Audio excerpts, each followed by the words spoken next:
განმავლობაში მოვარდნილმა ღვარცოფმა თელავის ნაწილი წყლით, ტალახითა და ქვაღორღით დაფარა. დატბორილია საცხოვრებელი სახლები, მაღაზიები, დაზიანებულია ინფრასტრუქტურა და ავტომობილები. თუმცა დღეს მთავარი კითხვა არ არის მხოლოდ ის, თუ რა რაოდენობის ზიანი მიედგა ქალაქს და მოსახლეობას. არამედ შეიძლებოდა თუ არა ამ მასშტაბის ზიანის თავიდან აცილება. ძლიერი ატმოსფერული ნალექის შემდეგ ადიდდა თელავის ხევი. მდინარემ, რომელიც ქვაღორღით იყო გადავსებული, კალაპოტს ვეღარ გაუძლო და ქალაქის ცენტრალურ ნაწილში გადმოვიდა. ყველაზე მეტად დაზარალდა და კავკასიონის ქუჩა და ალაზნის გამზერი, სადაც წყლის საცხოვრებელი კორპუსები სარდაფებსა და პირველ სართულებში შევარდა. დაზიანდა კომერციული ობიექტები, ავტომობილები, შეფეხდა ელექტროენერგიის, ბუნებრივი აირისა და სასმელი წყლის მიწოდება. თელაველები იხსენებენ, რომ წყალმა რამდენიმე წუთში დაფარა ქუჩები და სახლები. ბევრმა ნივთების გადარჩენა ვერ შეძლო. მათი შეფასებით ყველაზე მძიმე ზიანი ადგილობრივებსა და მცირე ბიზნესს მიადგა. გამეხო დაიწყო ეს სადღაც 3:30 მერე. ეს ჩვენ კორპუსთან ჩაინგრახები და გადმოვარდა წყალი და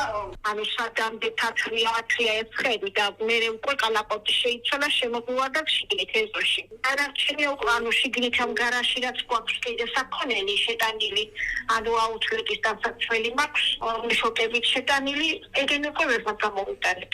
იმიტომ რომ ისეთი საფით მოდიოდა, რომ აი და ვიცი რა გონით მოდიოდა ეს წყლები და თუ მაგას დავობდი და ვჩუბობდი გასვლა გამოსვლაზე, რომ რაოდენმდე შეიძლება ეს გადავიდე. რომ გაეწმინდა ესეთი მასშტაბის მაინც არ იქნებოდა. იმიტომ რომ ზევით რაც გაკეთდა, იმან გაატარა. აქეთ იყო დასამთავრებელი. ხეები რომ მოგლიჯა, დიდი წყალი რომ ის ხითა ჩახერგა და ის ვერ გაატარა. დანარჩენი ჩვეულებრივი წყალი მიდიოდა, მოდიოდა 42 წელიან ბინაში ცხოვრობდა, ესეთი პრობლემა არ აქვს. ჩვენთან წყალი შემოვიდა აბლებში და შესასვლელებში და გარაჟებში კიდე. სხვაგან გარეთ არ გავსვლათ, იმიტომ რომ შემეულა და შვილი ხა პირველად გავიდნენ, რომ შემოსასვლელში დიდი გუბე იდგა და რომ გახვედეს. ის გუბეც გავიდა და ქვები ჩაყარეს და შემოვიდნენ.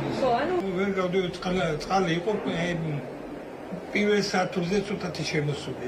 გარემოს ეროვნული სააგენტოს პირველადი შეფასებით სტიქია უხმა ატმოსფერულმა ნალექმა გამოიწვია, რომელმაც თელავის ხევის აუზში ღვარცოფული პროცესები მკვეთრად გააქტიურა. სპეციალისტების შეფასებით პრობლემა მხოლოდ ნალექის ინტენსივობა არ ყოფილა. მათი თქმით, კალაპოტში დაგროვილმა ქვაღორღმა და ნატანმა მდინარის გამტანუნარიანობა მნიშვნელოვნად შეამცირა, რის გამოც წყალი კალაპოტიდან გადმოვიდა. ექსპერტები ასევე საუბრობენ პრევენციული ღონისძიებების, კალაპოტის სისტემური მოვლისა და ურბანული დაგეგმვის მნიშვნელობაზე, რათა მსგავსი მოვლენები მომავალში ნაკლები ზიანი დასრულდეს. თვითონ ამ მდინარის ხასიათი, ეს გეოლოგიური ხასიათია, რომ მის აუზში, მის ფსკერზე, ხეობის ფსკერზე მდებარეობს ძალიან დიდი რაოდენობის ნაშალი მასალა, ეს ბუნებრივად ასიათი, ეს გამოულევი ნაშალი მასალაა და ამ ყველაფერმა ჩამოაყალიბა ის ხარჯი, ის მდინარის კონდიცია, რაც ნახეთ გუშინ 12 ივლისს თელავში. საჭიროა პროგნოზზე დაფუძნებული ადრეული შეტყობინების სისტემა.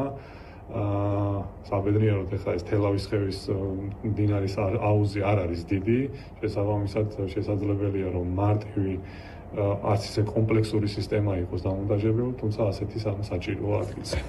არა ვარ დარწმუნებული, რომ სტრატეგიული გარემოს დაცვითი შეფასება გაუკეთდა სივრცითი განვითარების გეგმას თელავისთვის. რადგან როდესაც დაიწყეს გეგმაზე მუშაობა, შეიძლება მაშინ გარემოს დაცვითი შეფასების კოდექსი არ იყო ძალაში და მოუწოდებ მუნიციპალიტეტს, რომ სტრატეგიული გარემოს დაცვის შეფასება სერიოზულად მიიღოს და არა მხოლოდ როგორც დოკუმენტის დასამტკიცებელი, ასე ვთქვათ, ვალდებულება შესასრულებლად. იმედია, რომ ამჯერად მაინც ვწუნდებით, რომ როგორც სივრცითი გეგმა, ისე მისი სტრატეგიული გარემოს დაცვის შეფასება მნიშვნელოვანი დოკუმენტებია. პირველად არ ხდება ეს, შოუშიც იგივე შეცდომა მოგვივიდა, რამდენჯერ უნდა გავიმეოროთ ერთ და იგივე შეცდომა. პრემიერ-მინისტრი ირაკლი კუბახიძის განცხადებით, აუცილებელია დადგინდეს წლების განმავლობაში რამდენად სწორად იყო გაცემული სამშენებლო ნებართვები თელავის ხევის მიმდებარე ტერიტორიაზე და თუ დადასტურდება, რომ ეს ნებართვები უკანონოა, შესაბამისი პირების პასუხისმგებლობის საკითხი უნდა დადგეს. სწორედ კოორდინირებული მუშაობის შედეგი იყო ის, რომ მაქსიმალურ სტრატებში მოხერხდა თელავის გაწმენდა სტიქის შედეგებისგან და რა თქმა უნდა სამუშაოები ამ მიმართულებით გაგრძელდება. რაც შეეხება მშენებლობის ნებართვებს ნამდვილად არასწორად იყო გაცემული, მე ასე მიმაჩნია, თუმცა დანარჩენს რა თქმა უნდა შესაბამისი უწყებები დაადგენენ. არასწორად იყო გაცემული ნებართვები რამდენიმე კომერციულ ობიექტზე, რამაც გაამძაფრა ეს პრობლემა.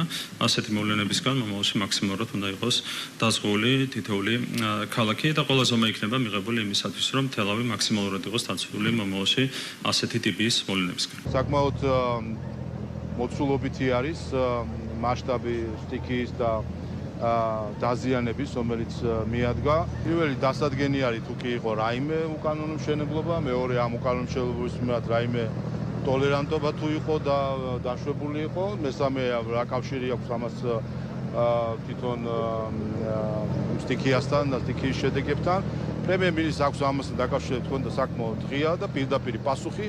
ყველა ეს საკითხი იქნება შესწავლილი და პასუხი გაცემული. ოპოზიცია პასუხისმგებლობას ხელისუფლებას აკისრებს და აცხადებს, რომ მომხდარი მხოლოდ ბუნებრივი მოვლენის შედეგი არ არის. მათი შეფასებით წლების განმავლობაში კორუფციული ინტერესებით გაცემული სამშენებლო ნებართვები, ხევებისა და მდინარეების მიმდებარე ტერიტორიების არასწორი განაშენიანება და პრევენციული სამუშაოების არარსებობა სწორედ იმ ფაქტორებს შორისაა, რომლებმაც სტიქიის მასშტაბი გაზარდა. ოპოზიციის წარმომადგენლები ასევე ამბობენ, რომ მსგავსი რისკებისთვის სახელმწიფო სათანადოდ მომზადებული არ აღმოჩნდა. დიდად მზად არ დავხვდით ამ გამოწვევას, იმიტომ რომ სათავო ნაგებობების გაწმენდა ხშირად არ ხდება იმ სიხშირით, რაც უნდა ხდებოდეს. დამბები, შემაკავებლები ხშირად არ იწმინდება და რეაბილიტაციას საჭიროებს და მთავარი საკითხი არის ასეთი, რატომ აძლევს მერია მდინარის კალაპოტში კომერციულ ფარდებს მშენებლობას. მთავარი გამოწვევა დღეს იყო ის, სწორედ რომ დავიწროებულ კალაპოტში მდინარემ ვერ გაიარა, გადმოვიდა და დიდი ზარალი მიაყენა მოსახლეობას. სიტუაცია არის ძალიან მძიმე, ბევრი პრობლემა დაგვხვდა ადგილობრივებისგან, ბევრგან არის ისეთი ადგილი გარშემოსოფლების, სადაც მიწაწყდება, ბევრგან არის ისეთი ადგილი, სადაც წყალი არის შესული, წყალი არ აქვს მოსახლეობას, კლინიკებში არის წყალი შესული და ამას სჭირდება სასწრაფოდ მიხედვა. დღეს ვისაუბრეთ, რომ სამშენებლო ნებართვები არასწორად იყო გაცემული, დღეს დაადასტურა კობახიძემაც. იმედოვნებთ, რომ აწი ამიერიდან უფრო მეტი ყურადღება მიექცევა ამას, თუნდაც ხარაგაულში არის ასეთი ზონები, სადაც საშიში არის, რომ იგივე მოხდეს და შეიძლება უარესიც მოხდეს. თელავში გაწმენდითი სამუშაოები ისევ გრძელდება, თუმცა ქალაქისთვის მთავარი გამოწვევა მხოლოდ სტიქიის კვალის წაშლა აღარ არის. ახლა უნდა გაირკვეს, იყო თუ არა ეს მხოლოდ ბუნებრივი კატასტროფა, თუ ადამიანის მიერ მიღებულმა გადაწყვეტილებებმა სტიქია კიდევ უფრო დამანგრეველი გახადა. ამ კითხვებზე პასუხი იმასაც განსაზღვრავს, რამდენად იქნება ქვეყანა მსგავსი გამოწვევებისთვის მზად მომავალში.